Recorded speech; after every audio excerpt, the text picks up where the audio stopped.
Me rompí la cadera y mientras contaba las grietas del techo del hospital, mi hijo contaba las estrellas en el desierto de Dubái, bebiendo champán.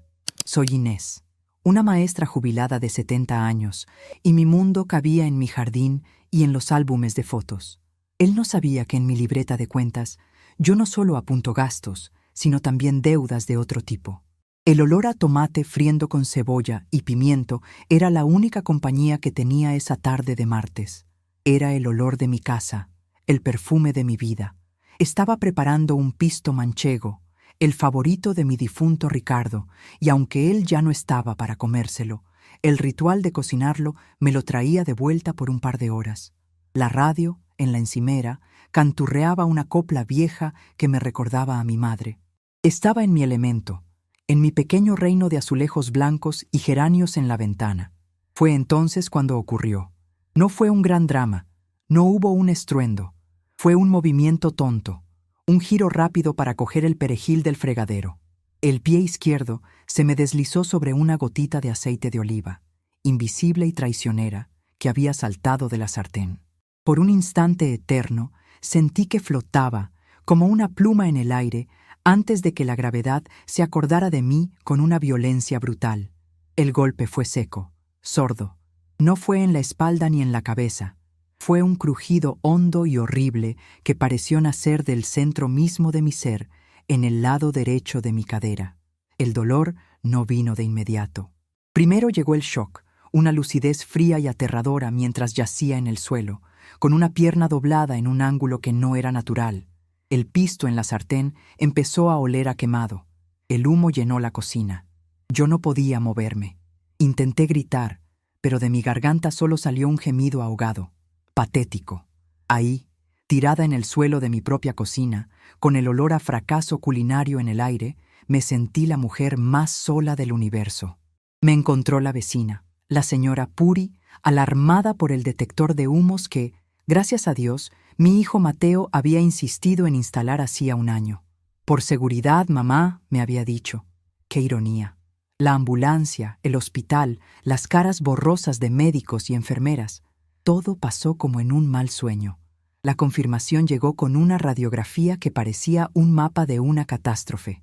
Fractura de fémur, justo en el cuello. Necesitará cirugía, una prótesis, dijo un doctor joven con cara de no haber dormido. Yo solo podía pensar en mi jardín. ¿Quién regaría mis rosales? ¿Quién quitaría las malas hierbas de las petunias? Llamaron a Mateo. Llegó 2 horas después, con cara de tragedia griega y oliendo a una colonia cara que yo no le conocía. A su lado, como una sombra elegante y afilada, estaba Lorena, su novia desde hacía un año. Ella era una de esas mujeres modernas, con el pelo siempre perfecto y unas uñas tan largas y afiladas que parecían armas. Me dio 2 besos al aire, con cuidado de no tocarme. Inés, qué susto tan terrible. Tienes que tener más cuidado, dijo, y su voz sonó más a regaño que a preocupación. Pero Mateo fue todo lo contrario. Se arrodilló junto a mi camilla, me tomó la mano, la única parte de mí que no dolía, y me miró con sus grandes ojos marrones, los mismos ojos de su padre. «Mamá, mi mamá», susurró, y por un momento vi al niño al que le había curado las rodillas raspadas. «No te preocupes por nada, ¿me oyes? Por nada. Yo me encargo de todo. Vendré a verte todos los días, a todas horas. No vas a estar sola ni un segundo. Te lo juro por papá». Me aferré a esa promesa como un náufrago a una tabla. Era mi ancla en ese mar de dolor, miedo y desinfectante. Él organizaría todo. Él cuidaría de la casa. Él estaría ahí. Le creí. Porque era mi hijo. Porque una madre siempre quiere creer. La operación fue un éxito, o eso dijeron. Yo me sentía como un muñeco roto al que le habían puesto una pieza nueva que no encajaba. Los primeros 2 días, Mateo cumplió. Aparecía por la mañana antes de ir a su trabajo de asesor financiero, un título rimbombante para algo que nunca entendí del todo. Me traía el periódico, se sentaba a mi lado y leía las noticias en voz alta mientras yo sorbía un caldo insípido. Lorena venía con él, pero se quedaba de pie junto a la ventana, mirando su teléfono y suspirando de vez en cuando, como si el aire del hospital le ofendiera. «Cariño, tenemos esa reunión», le decía a Mateo a los 10 minutos de llegar. Y él se levantaba, me daba un beso en la frente y se iba. Mañana más, mamá. El tercer día no vino por la mañana. Me mandó un mensaje. Un día de locos en la oficina. Voy por la tarde sin falta. Por la tarde, otro mensaje. Se ha complicado. Estoy fatal por no ir. Mañana te lo compenso. El cuarto día me llamó. Su voz era apresurada, distante. Mamá, ha surgido un viaje de trabajo de última hora, inaplazable, un cliente importantísimo en Barcelona. Son solo 2 días, 3 como mucho, pero es una oportunidad de oro. Te llamaré a cada rato, ¿vale?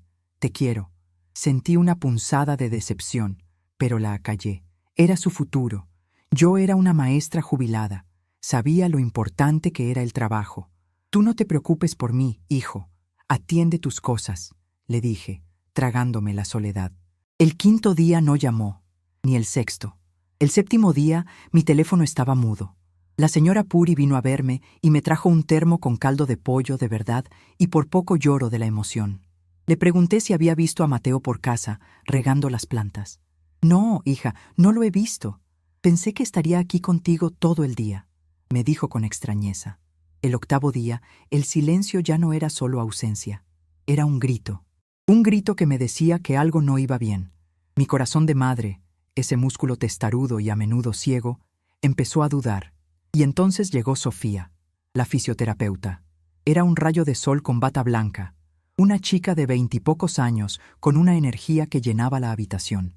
«Vamos allá, Inés, a poner esa cadera a bailar sevillanas», me dijo con una sonrisa. El trabajo era una tortura. Poner el pie en el suelo era como pisar cristales rotos. Cada paso con el andador era una batalla contra el dolor y el miedo a volver a caer. Pero Sofía era paciente.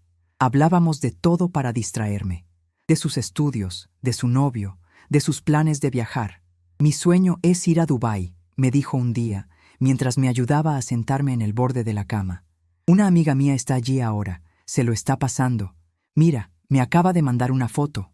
Sacó su móvil con la naturalidad de su generación. Dice que el hotel es una pasada y que se ha encontrado con un montón de españoles. El mundo es un pañuelo. Y me enseñó la pantalla. En la foto, un grupo de gente joven y guapa posaba en la terraza de un rascacielos. Al fondo, la noche de una ciudad que parecía sacada de una película de ciencia ficción. Y en el centro del grupo, con una copa de algo espumoso en la mano y el brazo rodeando la cintura de Lorena, estaba mi hijo, Mateo. Llevaba una camisa blanca desabrochada, un bronceado perfecto y una sonrisa de felicidad pura, despreocupada, absoluta. La sonrisa de un hombre sin una madre con la cadera rota a miles de kilómetros de distancia. Lorena, a su lado, con un vestido rojo brillante, le miraba con adoración. El pie de foto que su amiga había puesto era simple. «Noche increíble en Dubái con gente top». Sofía me miró, esperando mi reacción. «Qué curioso. Se parece un montón a su hijo, ¿verdad?» El aire se escapó de mis pulmones. El dolor de la cadera desapareció, eclipsado por otro dolor mucho más profundo y helado. Sentí que el mundo se inclinaba bajo mis pies, como cuando me caí en la cocina. Miré la foto. Miré la felicidad radiante de mi hijo, el fruto de mis entrañas, celebrando su vida mientras yo no podía ni ponerme los calcetines sola. Y entonces sonreí. No fue una sonrisa feliz. Fue una sonrisa vacía, cortante como un cristal. La sonrisa de una epifanía terrible. Asentí lentamente, sin apartar los ojos de la pantalla. «Sí, Sofía», dije con una voz que no reconocí como mía. «Es mi hijo». La chica se dio cuenta de su metedura de pata. Su cara se tiñó de rojo. «Ay, Dios mío, Inés, yo no sabía. Él me dijo que estaba en Barcelona por trabajo». Balbuceó una disculpa y guardó el teléfono a toda prisa, como si quemara. Pero yo ya no la escuchaba. Seguía sonriendo a la pared blanca del hospital. La promesa rota, las mentiras, el abandono, todo encajaba. Y en el epicentro de esa demolición emocional, una nueva estructura empezó a levantarse dentro de mí. Una estructura fría, dura y con los cimientos de una determinación que nunca antes había conocido. Cuando por fin me dieron el alta, 2 semanas después del accidente, Mateo ya había vuelto de su viaje de trabajo. Me llamó el día anterior, con la voz rebosante de un falso entusiasmo y una preocupación que sonaba ensayada. Mamá, qué buena noticia. Justo a tiempo. Llego mañana por la mañana de Barcelona. He cerrado un acuerdo millonario. Paso directo del aeropuerto a buscarte. Te llevo a casa, mi campeona. La facilidad con la que mentía era casi admirable. No te molestes, hijo. Ya me apaño, le contesté. Un taxi me llevó a casa. El trayecto fue silencioso. El taxista, un hombre mayor, me ayudó a salir y a subir los 3 escalones de la entrada con mi andador. Le di una buena propina. Al abrir la puerta de mi casa, el olor a pisto quemado ya no estaba. En su lugar, había un olor extraño, a producto de limpieza con limón y a nuevo. Entré despacio, apoyándome en el andador, y me quedé helada en el recibidor. Mi casa no era mi casa. El paragüero de latón que había sido de mi abuela había desaparecido. Las fotos de la boda de mis padres y la mía con Ricardo ya no colgaban de la pared. En su lugar había un único cuadro abstracto, grande y sin sentido, de colores grises y negros. Avancé con el corazón en un puño hacia el salón. Fue peor. El sofá de flores, ese en el que Ricardo y yo habíamos visto tantas películas, había sido reemplazado por un monstruo de cuero gris. La vitrina con mi colección de figuritas de porcelana Lladró estaba vacía, y el sillón orejero de Ricardo, su trono, el lugar desde el que leía el periódico cada tarde, había desaparecido. En su lugar, una lámpara de pie de diseño, metálica y fría, apuntaba a la nada. En medio del caos, como la directora de una orquesta de demolición, estaba Lorena. Llevaba unos vaqueros ajustados y una camiseta blanca, y dirigía a 2 hombres que estaban embalando mis libros en cajas de cartón. Al verme, sonrió, una sonrisa tensa que no le llegó a los ojos.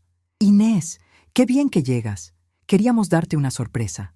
En ese momento, Mateo entró desde la cocina con un vaso de agua en la mano. Su bronceado era aún más insultante en persona. Me sonrió, radiante. «Mamá, ¿qué te parece?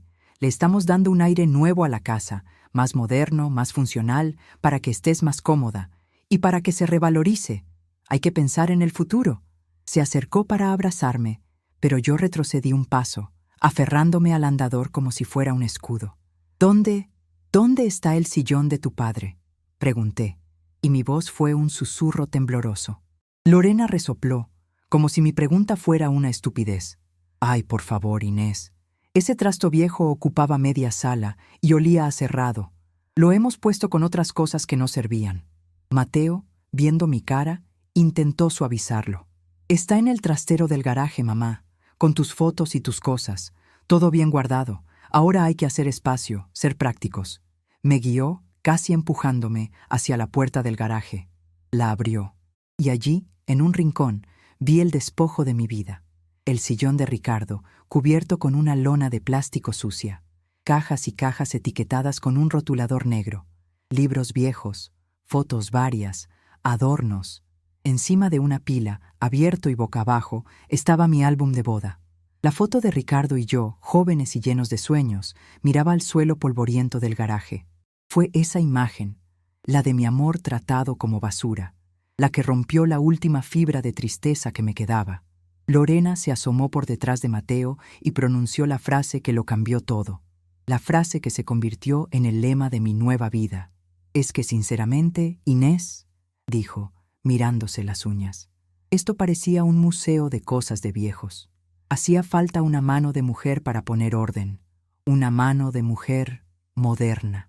Mi hijo asintió, cómplice de sus palabras.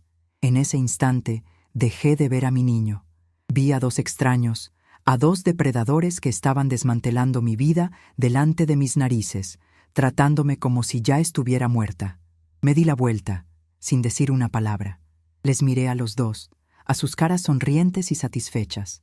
El dolor de mi cadera era un fuego sordo, pero en mi mente había una claridad absoluta. Ellos veían trastos viejos y un futuro de paredes grises. Yo veía mi pasado profanado y un presente inaceptable. Y en ese preciso momento, mientras el olor a polvo del garaje se mezclaba con el perfume caro de Lorena, tomé mi primera decisión. El plan que había empezado a fraguarse en la cama del hospital acababa de encontrar su primer y más importante objetivo. Ellos querían vaciar mi casa para llenarla con su futuro. No sabían que la casa, esa que pisaban con tanto desprecio, tenía un secreto que mi Ricardo, con su infinita sabiduría, había dejado plantado como una semilla, esperando el día en que yo necesitara cosecharla. Y ese día había llegado. La primera noche en mi casa profanada fue una de las más largas de mi vida. Me encerré en mi dormitorio, la única habitación que, de momento, se había salvado de la purga modernizadora de Lorena. Me senté en la cama, todavía vestida con la ropa del hospital, y escuché los sonidos de mi nuevo hogar, las risas de Lorena en el salón, el tintineo de copas, la música de fondo que salía de un altavoz inteligente que yo no había comprado. Hablaban por teléfono con amigos, describiendo con orgullo su proyecto de renovación. Sí, estamos dándole un lavado de cara total. Era necesario. Tenía una energía muy estancada, le oí decir a ella. Mateo, por su parte, hablaba de negocios. Claro, al ponerla al día, el valor sube un 20%. Fácil. Es una inversión a futuro. Hablaban de mi casa como si yo no estuviera en ella, como si fuera una propiedad vacía, un activo financiero. El dolor de la cadera me martilleaba, un recordatorio constante de mi vulnerabilidad física. Pero en mi cabeza, la niebla del shock y la tristeza se estaba disipando, dejando paso a una determinación fría y afilada. No podía luchar contra ellos físicamente. No podía levantar la voz, porque me acusarían de estar senil y confundida por la operación, tal y como ya había insinuado Lorena. Tenía que ser más inteligente. Tenía que ser como el agua, que parece blanda, pero es capaz de erosionar la roca más dura. Tenía que ser invisible hasta que llegara el momento de golpear. Mi plan comenzó a tomar forma al amanecer. Mientras ellos dormían en la habitación de invitados, que ya habían rebautizado como nuestro cuarto provisional, yo me levanté con un esfuerzo sobrehumano. Apoyándome en mi andador, me moví por la casa en silencio, como un fantasma en mi propio hogar. Mi primer destino fue el despacho de Ricardo. Era una habitación pequeña, al fondo del pasillo, que ellos aún no habían tocado, probablemente porque la consideraban irrelevante. Estaba llena de libros de historia, mapas antiguos y el olor a tabaco de pipa que aún se aferraba a las cortinas. Allí, en el cajón inferior de su escritorio de roble, bajo una pila de declaraciones de la renta de hacía 20 años, estaba lo que buscaba. Una carpeta de cartón azul atada con una cinta. Dentro, junto a nuestra escritura de matrimonio y los certificados de nacimiento de Mateo, había un documento que yo misma había olvidado que existía. Lo había firmado hacía casi 30 años, cuando Mateo era solo un adolescente y la vida parecía eterna. Era un poder notarial, un poder que le otorgaba a Ricardo plenos poderes sobre mis bienes si yo quedaba incapacitada, y viceversa. Pero lo crucial estaba en la letra pequeña, en una cláusula que Ricardo, que siempre fue un hombre previsor y algo desconfiado, había insistido en añadir. La cláusula especificaba que, en caso de fallecimiento de uno de los cónyuges, el poder no se extinguía, sino que se transformaba. El cónyuge superviviente tendría la capacidad de designar un protector del patrimonio familiar, una figura legal que actuaría como un supervisor con derecho a veto sobre cualquier decisión de envergadura que afectara a los bienes principales, incluyendo la vivienda familiar. Este protector no necesitaba ser un familiar. Podía ser cualquier persona de confianza. La cláusula había sido diseñada para proteger a nuestros herederos de malas decisiones o de influencias externas. En aquel momento, pensamos en proteger a Mateo de una posible mala esposa en el futuro. ¡Qué visionario fue mi Ricardo! La ironía era tan amarga que me hizo sonreír. Saqué el documento con manos temblorosas y lo guardé en el bolsillo de mi bata. Era mi as en la manga. Un as que Mateo y Lorena, en su arrogancia, ni se imaginaban que existía. El siguiente paso era activar ese poder. Necesitaba un notario y necesitaba un protector. La elección fue sencilla. Mi protector no sería un abogado trajeado ni un familiar lejano. Sería alguien a quien ellos jamás tomarían en serio. Sería la señora Puri, mi vecina de enfrente, viuda como yo, una mujer que parecía hecha de alambre y ternura. La que me había encontrado tirada en el suelo de la cocina. La que me había llevado caldo de pollo al hospital. La que había visto a Mateo crecer y sabía, sin que yo se lo dijera, que el chico se había torcido. Puri era más lista de lo que aparentaba. Bajo su apariencia de abuela de pueblo se escondía una mente práctica y un sentido de la justicia insobornable. Esperé a que Mateo y Lorena se fueran a sus trabajos. Los escuché salir, cerrando la puerta con un portazo que hizo temblar la casa. Entonces, con una calma que me sorprendió a mí misma, llamé a un taxi y después a Puri. Puri, soy Inés. Necesito pedirte el favor más grande de mi vida. Media hora después, estábamos sentadas en la sala de espera de la notaría de don Alejandro, un amigo de Ricardo de la infancia. Puri me miraba con sus ojillos brillantes, sin entender del todo, pero confiando en mí ciegamente. Le expliqué la situación en susurros. Le enseñé el poder notarial. Quiero que seas tú, Puri. Quiero que seas la guardiana de esta casa, la guardiana de la memoria de Ricardo. A Puri se le llenaron los ojos de lágrimas. Por ti y por Ricardo. Lo que haga falta, hija. Esos dos sinvergüenzas no se van a salir con la suya. Don Alejandro, un hombre calvo y con unas gafas que le daban aspecto de búho sabio, leyó el documento con atención. Levantó la vista por encima de las lentes y me miró. Ricardo era un hombre listo, dijo con un deje de admiración. Esto es perfectamente legal y vinculante. Inés, al activar esta cláusula y nombrar a la señora Purificación como protectora, cualquier modificación, venta o alquiler de la propiedad necesitará su firma para ser válido. Sin ella, cualquier contrato es papel mojado. El procedimiento fue rápido. Firmamos los papeles necesarios. Don Alejandro guardó una copia y me entregó otra. Al salir de la notaría, sentí que una parte del peso que llevaba sobre los hombros se había aligerado. El andador me parecía menos pesado. Ya no estaba sola en esto. Tenía a la ley, a una amiga leal y al espíritu previsor de mi marido de mi parte. Mientras tanto, Mateo y Lorena seguían adelante con sus planes, completamente ajenos a mi maniobra. Estaban eufóricos, llenos de esa confianza ciega que da la ignorancia. Cada tarde llegaban con muestras de colores para las paredes, toda una gama de grises y blancos rotos, catálogos de muebles minimalistas y planes de tirar tabiques. Vamos a crear un espacio abierto, mamá. Cocina y salón unidos. Es lo que se lleva ahora. Mucha luz, muy diáfano, me explicaba Mateo con condescendencia, como si yo fuera una niña pequeña. Yo asentía y sonreía. ¡Qué idea tan buena, hijo! Lo que vosotros veáis mejor. Mi sumisión los envalentonaba. Me trataban como a un mueble más, uno que pronto iría a parar al trastero. Escuchaba sus conversaciones telefónicas. Hablaban con agentes inmobiliarios, no para vender, todavía no, sino para tasar la propiedad una vez terminada la reforma. Planeaban pedir una segunda hipoteca sobre la casa para financiar no solo la obra, sino también el lanzamiento de un proyecto empresarial de Lorena, algo relacionado con la moda online.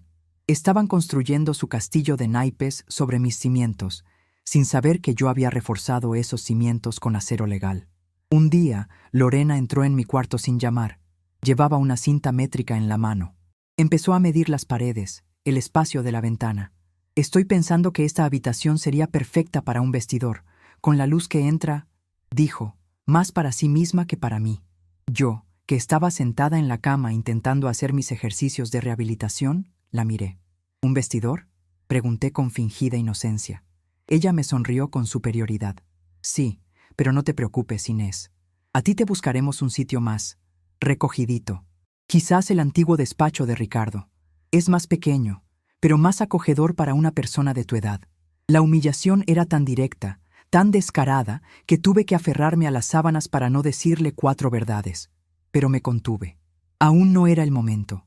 Cada palabra despectiva, cada gesto de desprecio era más leña para el fuego de mi determinación. Estaba tejiendo mi red con paciencia, y ellos se enredaban en ella a cada paso, felices, sin darse cuenta. Mi siguiente movimiento fue contactar con mi sobrino, Daniel. Era el hijo de mi hermana pequeña, un chico de 30 y tantos años, informático, que vivía en otra ciudad.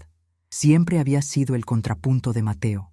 Mientras Mateo era todo fachada y ambición, Daniel era discreto, trabajador y tenía un corazón de oro. Le llamé con la excusa de preguntarle por la familia. Poco a poco le fui contando mi situación, no con dramatismo, sino con hechos. La caída, la promesa rota, el viaje a Dubái, la reforma de la casa. Daniel escuchaba en silencio al otro lado de la línea. Cuando terminé, hubo una larga pausa. «Tía Inés», dijo al fin, y su voz estaba cargada de una ira contenida. «Esto no se puede quedar así. Dime qué necesitas, lo que sea». Le expliqué mi plan. Le hablé del poder notarial, de la señora Puri, pero necesitaba algo más. Necesitaba pruebas. «Dani, ¿tú podrías averiguar cosas de ese viaje a Dubái y de ese proyecto empresarial de Lorena?» Daniel no dudó ni un segundo. «Déjamelo a mí, tía. La gente como ellos deja un rastro digital más grande que el de un caracol. Lo publican todo, se creen intocables». Fue mi segundo aliado. Un aliado invisible, tecnológico, que podía moverse por un mundo que para mí era un misterio. Los días siguientes, mientras soportaba la presencia de los obreros que empezaron a picar el tabique del salón, recibía mensajes de Daniel. Me envió capturas de pantalla de las redes sociales de Lorena y de sus amigos, fotos de la suite del hotel, facturas de cenas carísimas que habían colgado para presumir, comentarios jactanciosos sobre vivir la vida a tope. Y sobre el negocio de Lorena, Daniel descubrió algo interesante. No era un proyecto, era una montaña de deudas. Tenía 2 préstamos personales impagados y la tarjeta de crédito hasta arriba. Su plan no era crear un negocio, era conseguir dinero fresco para tapar sus agujeros. Mi casa no era una inversión para ella, era un salvavidas. Armé una nueva carpeta junto a la que contenía el poder notarial. La llamé Carpeta Dubái. Cada prueba, cada foto, cada extracto bancario que Daniel me enviaba, lo imprimía y lo guardaba ahí. Mi arsenal crecía día a día. El paso irreversible, el punto de no retorno, llegó una tarde de viernes.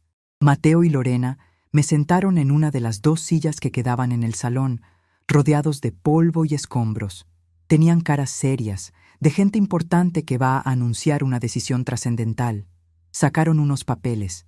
Era un borrador de contrato de una empresa de reformas y un presupuesto que me quitó el aliento. 100.000 euros. «Mamá, para hacer la reforma como Dios manda y que la casa quede espectacular, necesitamos liquidez», empezó Mateo. «Así que hemos hablado con el banco. Nos conceden un crédito ampliando la hipoteca. Solo necesitamos tu firma». Me pasó un bolígrafo y el documento. Lo miré. Era una solicitud de préstamo al banco, a mi nombre, con la casa como garantía. Lorena añadió, con su tono de experta en todo: «Es un mero trámite, Inés. Una vez que tengamos el dinero, nos encargaremos de todo. Tú solo tienes que firmar y relajarte». Miré sus caras expectantes. La de mi hijo, ansioso. La de ella, depredadora. El bolígrafo pesaba 1 tonelada en mi mano. Era el momento que había estado esperando. Fingí leer los papeles con dificultad, acercándomelos y alejándolos de los ojos. «Es que con estas gafas nuevas no veo bien las letras pequeñas», me quejé. Mañana por la mañana, con más luz, lo miro con calma y lo firmo. Se tragaron la excusa. Estaban tan cerca de su objetivo que no podían concebir un fracaso. «Claro, mamá, tómate tu tiempo», dijo Mateo, generoso. Esa noche no dormí, no por nervios, sino por anticipación. A la mañana siguiente me levanté antes que ellos. Dejé los papeles del préstamo sobre la mesa de la cocina, sin firmar, y a su lado coloqué mis 2 carpetas, la azul del poder notarial y la que había llamado Carpeta Dubái. Me preparé un café, me senté en la única silla de la cocina y esperé. Sabía que la guerra estaba a punto de empezar, y por primera vez desde que me caí en esa misma cocina no tenía miedo. Al contrario, sentía una paz extraña, la paz del que sabe que ha hecho todo lo que tenía que hacer y está listo para la batalla. El sol de la mañana entraba a raudales por la ventana de la cocina, iluminando las motas de polvo de la reforma que flotaban en el aire.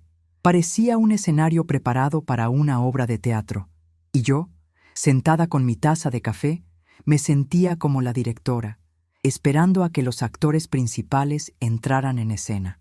No tuve que esperar mucho. Escuché el murmullo de sus voces en el pasillo, luego sus pasos. Entraron en la cocina bostezando, con esa confianza de los que se creen dueños del mundo. Lorena iba delante, con un pijama de seda que seguramente costaba más que mi pensión mensual. Mateo la seguía, rascándose la cabeza, Iban directos a la cafetera nueva, una de esas máquinas espaciales que habían comprado, sin ni siquiera darme los buenos días.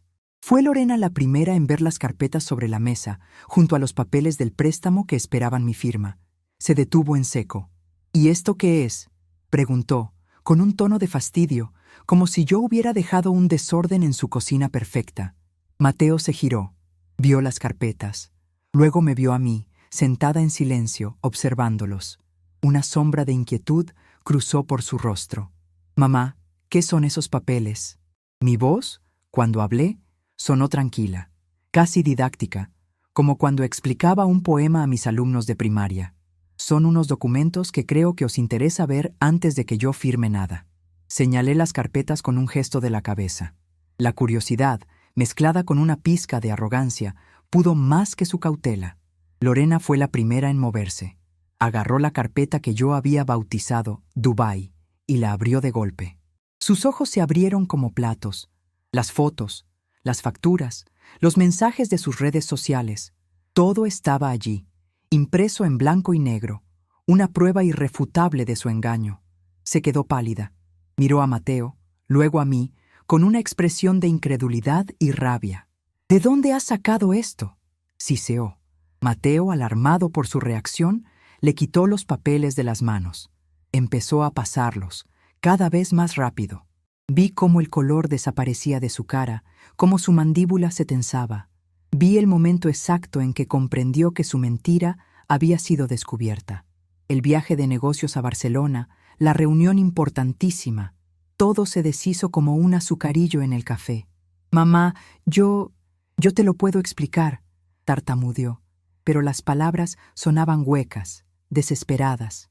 Fue entonces cuando abrí la segunda carpeta, la azul, la que contenía el poder notarial de Ricardo. La deslicé sobre la mesa hacia ellos. «No hace falta que me expliques nada, Mateo, pero sí que necesito que leáis esto, con mucha atención».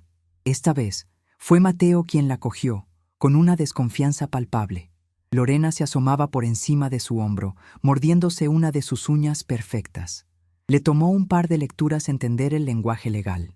Vi el desconcierto en su cara, la lucha por comprender lo que tenía delante.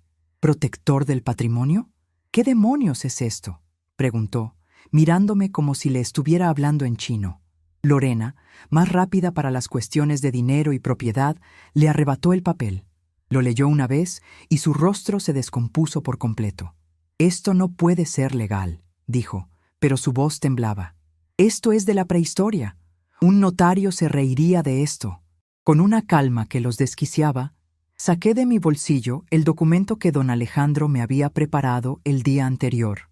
Era el acta notarial donde, haciendo uso de mis plenas facultades, nombraba a Purificación López, mi vecina, como protectora del patrimonio familiar, con efecto inmediato. Lo puse sobre la mesa, encima de las fotos de Dubái. Don Alejandro no se rió, querida. De hecho, le pareció una idea excelente de mi difunto marido. Se hizo un silencio absoluto en la cocina. Solo se oía el zumbido del frigorífico nuevo. La realidad de la situación empezó a calar en ellos, lenta y dolorosamente. 100.000 euros, la reforma de lujo, el negocio de Lorena, todo su futuro, construido sobre la base de mi casa, dependía ahora de la firma de una anciana a la que ellos habían ignorado y despreciado, la señora Puri. La mujer a la que Lorena, el otro día, casi atropella con el coche al salir del garaje y ni siquiera le pidió perdón. La cara de Lorena pasó del blanco al rojo en un segundo. Fue ella la que explotó. «Esto es una locura, una manipulación. Está claro que la caída te ha afectado la cabeza. Estás senil», gritó, señalándome con un dedo acusador. «Javier, tenemos que hacer algo. Hay que incapacitarla. Es por su propio bien». Esta era la contraofensiva que yo esperaba, la acusación de locura, el último recurso del que se ve acorralado. Pero yo estaba preparada. Mateo, sin embargo, dudó. Miró a Lorena, luego a mí.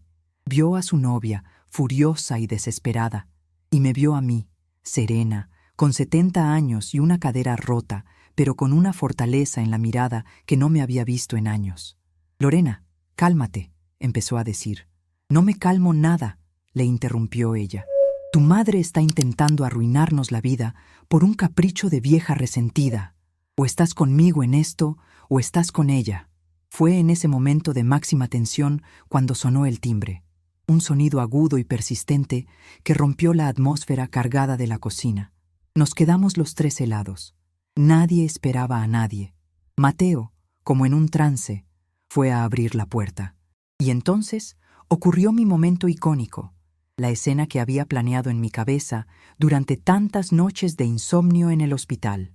Por la puerta no entró una persona, sino dos.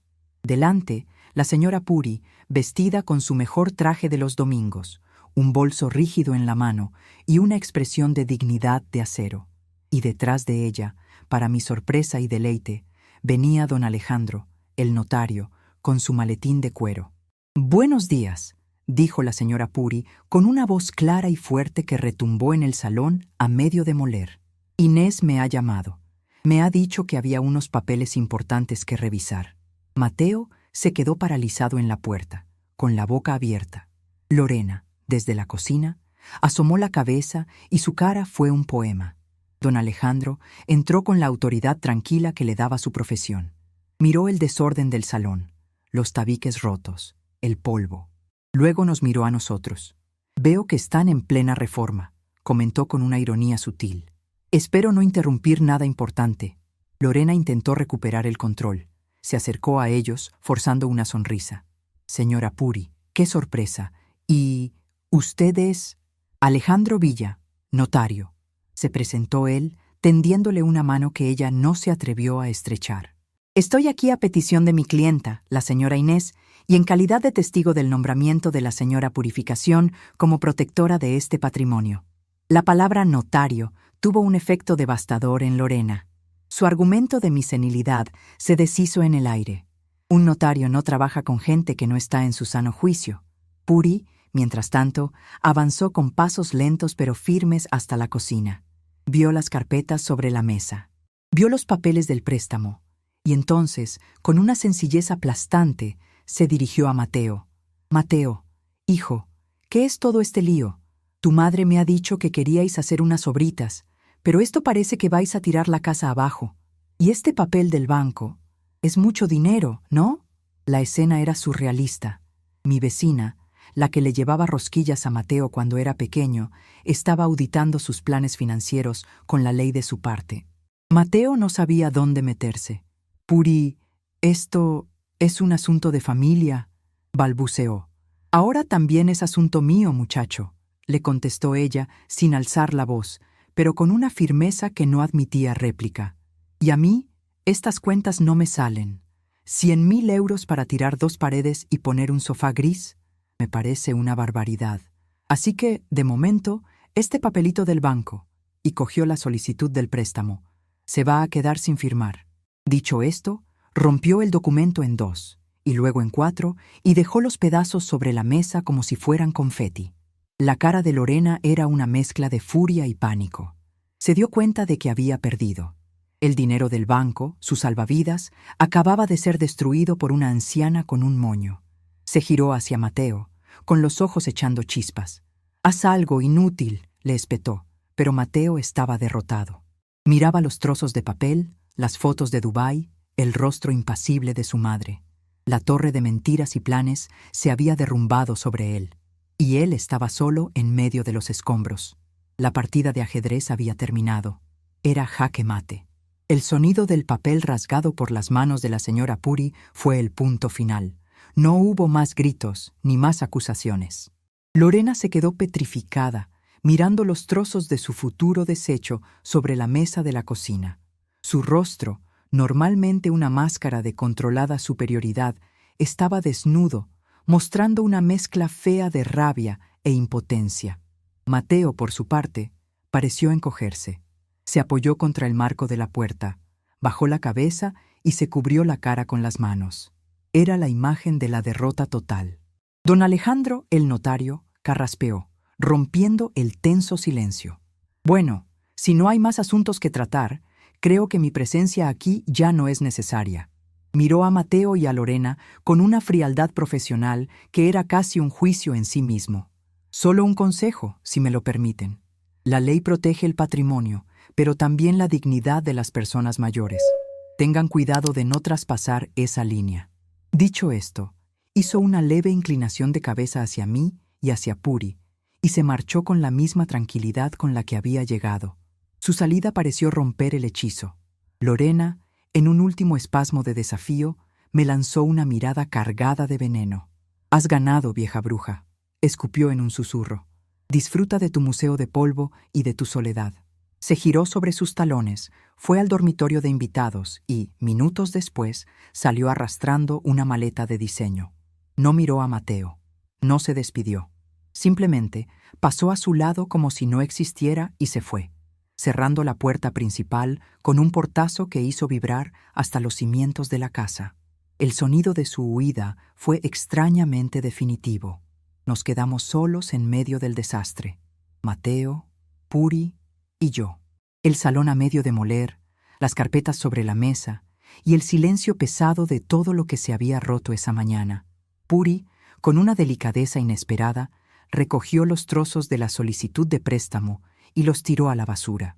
Luego se acercó a mí y me puso una mano en el hombro. «¿Estás bien, Inés?». Asentí, aunque me sentía extrañamente vacía. La victoria tenía un sabor amargo. Mateo seguía en el mismo sitio, sin moverse. Finalmente levantó la cabeza. Sus ojos estaban rojos, hinchados. No era el llanto de un niño arrepentido. Era el llanto de un hombre al que le han quitado sus juguetes. «¿Y ahora qué?», preguntó con la voz rota. Su pregunta no iba dirigida a mí. Era una pregunta lanzada al vacío, la pregunta de alguien que ha perdido el rumbo. Le miré. Por primera vez en muchos días no sentí rabia ni rencor. Sentí una profunda y abrumadora lástima. Lámina por el hombre en el que se había convertido. Lámina por el hijo que había perdido en algún punto del camino, entre la ambición, las malas compañías y las mentiras. Puri, demostrando una vez más su infinita sabiduría, pareció entender que aquella era una conversación que debíamos tener a solas. «Bueno, yo me voy a mi casa, Inés. Si necesitas cualquier cosa, ya sabes dónde estoy». Antes de irse, se acercó a Mateo. Le dio 2 palmaditas en el brazo, como se las daba cuando era un crío y se caía de la bicicleta. «Las casas se pueden arreglar, muchacho. Los corazones son más complicados, pero también se puede. Solo hay que querer». Y se fue, dejándonos solos con nuestros escombros, los físicos y los emocionales. Durante un largo rato, ninguno de los dos habló. Yo me serví otro café, aunque ya estaba frío. Mateo, finalmente, se movió.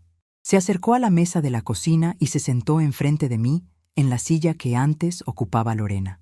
Cogió la carpeta de Dubái y empezó a mirar las fotos de nuevo, pero esta vez con otra mirada.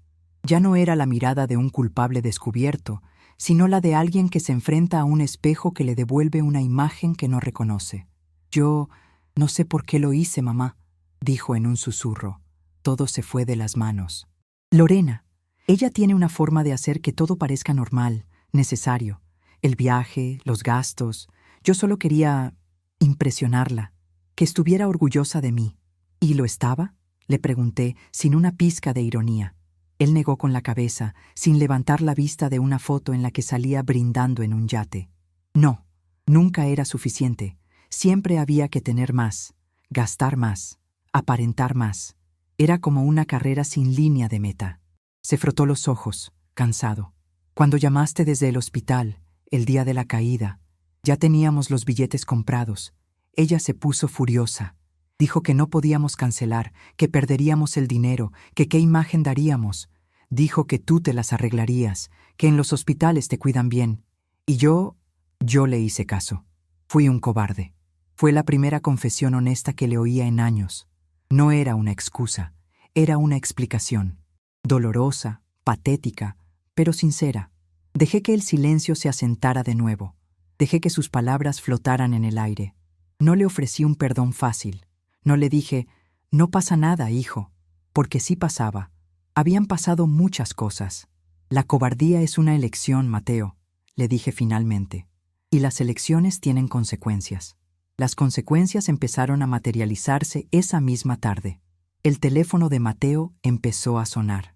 Eran los de la empresa de reformas, preguntando por qué no había llegado la transferencia del primer pago. Después fue el banco, un gestor que le preguntaba por el estado de la solicitud de crédito que, obviamente, nunca llegaría. Y luego, el golpe de gracia, una llamada de su jefe. Al parecer, Lorena, en su huida, había hecho una última llamada. Había contado a todo el que quiso escuchar que Mateo estaba metido en un lío familiar tremendo, que su madre estaba mentalmente inestable y que él estaba distraído y poco profesional. La empresa, una de esas consultoras donde la imagen lo es todo, decidió prescindir de sus servicios de forma fulminante. Al final de la tarde, mi hijo lo había perdido todo: su novia, su proyecto de vida, su trabajo y, lo más importante, la confianza de su madre.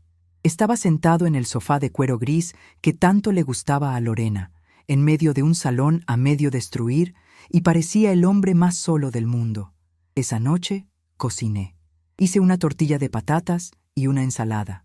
Comimos en silencio en la cocina. Él comía con la cabeza gacha, sin apetito.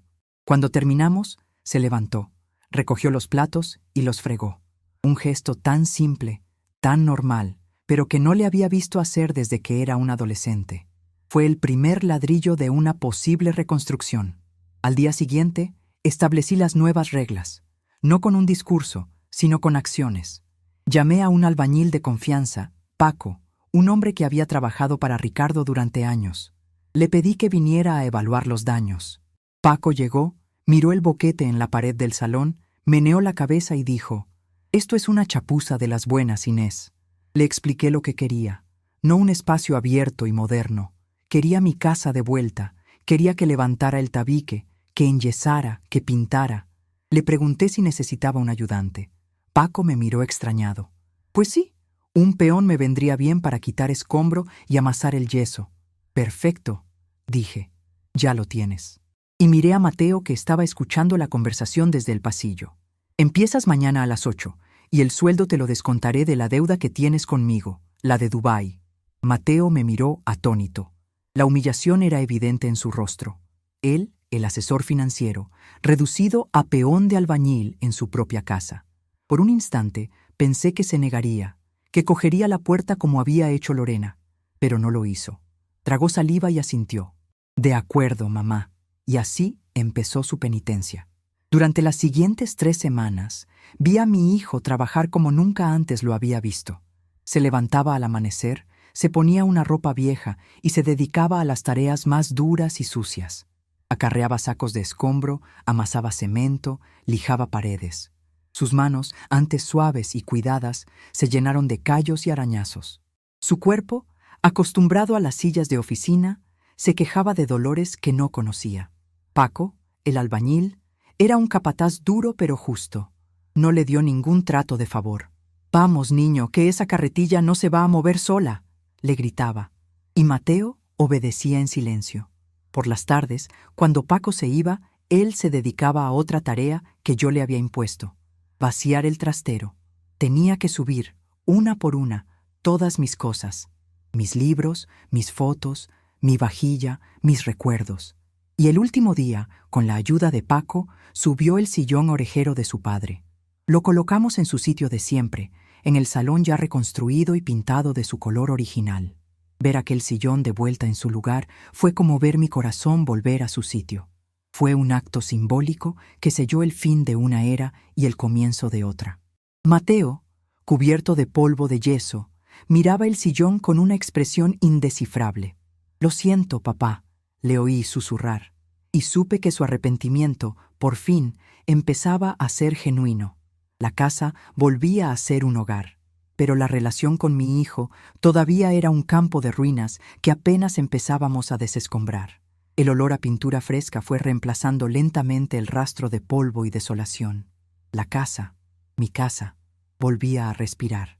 Cada objeto que regresaba a su sitio era como una palabra en una frase que se reconstruía. Los libros en sus estanterías, las fotos en las paredes, las figuritas de Lladró en su vitrina. El sofá de flores, que había estado arrinconado y cubierto con una lona, fue limpiado a conciencia y recuperó su trono en el centro del salón. El monstruo de cuero gris fue vendido a una tienda de segunda mano. Con el dinero, pagué una parte de la factura de Paco, el albañil. Mateo observaba toda esta restauración en silencio, como un espectador en la reconstrucción de un mundo que él había ayudado a destruir. Su penitencia física había terminado, pero la emocional apenas comenzaba. La relación entre nosotros era extraña, frágil como una telaraña. Hablábamos lo justo, sobre cosas prácticas, la lista de la compra, si había que sacar la basura. No había reproches, pero tampoco había la calidez de antes. Era una convivencia educada, distante, marcada por un abismo de decepción y desconfianza que ninguno de los dos sabía cómo cruzar. Yo, por mi parte, me sentía más fuerte cada día. Mi cadera, aunque a veces protestaba con una punzada de dolor, respondía bien a la rehabilitación. Ya había cambiado el andador por un bastón, que manejaba con cierta elegancia. Había vuelto a mis rutinas, mis paseos matutinos, mis visitas a la biblioteca, mis cafés con la señora Puri. Mi vida, que había sido puesta en pausa por la caída y la traición, volvía a ponerse en marcha, pero con un motor nuevo, más consciente de su propia fuerza. El cambio real en Mateo comenzó a manifestarse de formas sutiles. Un día, lo encontré en el jardín, arrodillado junto a mis rosales, quitando las malas hierbas con un cuidado que me sorprendió. Tenían sed, dijo simplemente, sin mirarme. Otro día, llegó a casa con un libro de la biblioteca. Era una biografía de un explorador del siglo XIX. Se sentó en el sillón de su padre y se puso a leer, en silencio. Hacía años que no le veía leer nada que no fuera un informe financiero o una revista de coches. Empezó a buscar trabajo, pero sin la arrogancia de antes. Ya no aspiraba a ser un asesor financiero en una empresa brillante. Buscaba trabajos honestos, sin importar el título. Hizo entrevistas para ser administrativo en una ferretería, para reponedor en un supermercado. Recibió muchos noes. Su despido y la fama que Lorena se había encargado de esparcir le habían cerrado muchas puertas. Por primera vez en su vida, estaba probando el sabor del fracaso real. No el fracaso de no conseguir el reloj más caro, sino el de no poder pagar sus facturas. Una tarde, me pidió que le enseñara a cocinar. El pisto manchego, me dijo, el que hacía papá. Nunca aprendí. Nos metimos juntos en la cocina. Yo le iba dando las instrucciones, cómo cortar la cebolla, el punto exacto del tomate. Sus manos, ahora callosas por el trabajo con Paco, se movían con torpeza al principio, pero con una voluntad de aprender que me conmovió. Mientras el pisto chup-chupaba en la sartén, llenando la casa de ese olor que era mi Magdalena de Proust, él se atrevió a hablar. «Mamá, he estado pensando mucho, en todo, y me he dado cuenta de que he sido un imbécil. No solo por el viaje, no solo por la casa. He sido un imbécil durante años. He vivido para aparentar, para tener cosas, para que la gente pensara que era un triunfador. Y al final, no tenía nada. Ni siquiera me tenía a mí mismo». Se apoyó en la encimera, de espaldas a mí. Supe que estaba llorando en silencio. La única persona que siempre ha estado ahí, que siempre me ha querido de verdad, ha sido tú, y yo te fallé de la peor manera posible. No me acerqué a abrazarlo. Aún no, pero mi voz, cuando le contesté, fue suave. El primer paso para arreglar algo, Mateo, es darte cuenta de que está roto. Y tú, por fin, lo has hecho. Esa noche, cenamos el pisto en la mesa del salón. Sabía casi tan bien como el de su padre. Después de la cena, se sentó a mi lado en el sofá. «Mamá, quiero devolverte hasta el último céntimo, lo de Dubái y lo de la reforma. Sé que tardaré años, pero lo haré». Sacó una libreta y un bolígrafo. Había hecho una lista de sus gastos, una contabilidad de su desastre, y debajo, un plan de pagos, modesto pero realista, basado en el sueldo que esperaba conseguir. Vi en ese gesto, en esa humilde libreta, un cambio más profundo que en todas sus palabras. Estaba asumiendo la responsabilidad. Estaba empezando a ser un hombre. Al día siguiente consiguió un trabajo. No era glamuroso. Era de mozo de almacén en una empresa de logística, en el turno de noche. El sueldo era bajo, el trabajo duro, pero lo aceptó sin dudar. Cada fin de mes me entregaba un sobre con la mitad de su sueldo. Yo cogía el sobre, lo guardaba en un cajón de mi escritorio y no decía nada. El dinero era lo de menos. Lo importante era el acto, el ritual de la reparación. Los meses pasaron. Nuestra casa recuperó su ritmo, su paz. Mateo se adaptó a su nueva vida. Llegaba a casa por la mañana, cansado, y se acostaba. Comíamos juntos al mediodía y nuestras conversaciones empezaron a ser más naturales, más profundas. Hablábamos de libros, de noticias, de recuerdos de su padre. Era como conocer a mi hijo de nuevo, o quizás como conocerlo por primera vez. Un día recibí una carta. Era de un bufete de abogados. Lorena, tras meses de silencio, había decidido demandarme. Reclamaba una compensación por el dinero que, según ella, había invertido en el proyecto de reforma y por los daños y perjuicios que mi comportamiento errático le había causado. Era un disparate, un último intento desesperado por sacar algo de su naufragio. Cuando le enseñé la carta a Mateo, su reacción fue inmediata. «No te preocupes, mamá. De esto me encargo yo». Por primera vez, vi en sus ojos el fuego de una determinación protectora. Se pasó el fin de semana recopilando pruebas, extractos bancarios que demostraban que ella no había puesto ni un euro, mensajes en los que se jactaba de cómo iba a vivir sin trabajar gracias a mi casa, testimonios de amigos comunes a los que había contado sus planes. Contrató a un abogado joven y le presentó un dossier tan completo que el letrado se quedó impresionado. La demanda de Lorena fue desestimada antes incluso de llegar a juicio. Nunca más volvimos a saber de ella. Aquel episodio, aunque desagradable, sirvió para algo. Sirvió para que Mateo y yo lucháramos juntos, en el mismo bando. Selló nuestra reconciliación de una forma que ninguna conversación habría podido lograr. Una tarde de domingo, unos meses después, estábamos en el salón. Yo hacía punto y él leía el periódico, sentado en el sillón de su padre. La luz de la tarde entraba por la ventana. Todo estaba en calma. Era una escena doméstica, normal, pero para mí era un milagro. Él dobló el periódico y me miró. «Mamá, gracias». «¿Gracias por qué?», le pregunté. «Por no haberme rendido conmigo, por haberme obligado a caer para poder levantarme». Me levanté, me acerqué a él y le puse una mano en la cabeza, alborotándole el pelo como cuando era niño. «Un hueso roto puede soldar y hacerse más fuerte por la fractura, hijo. A veces, a las personas nos pasa lo mismo».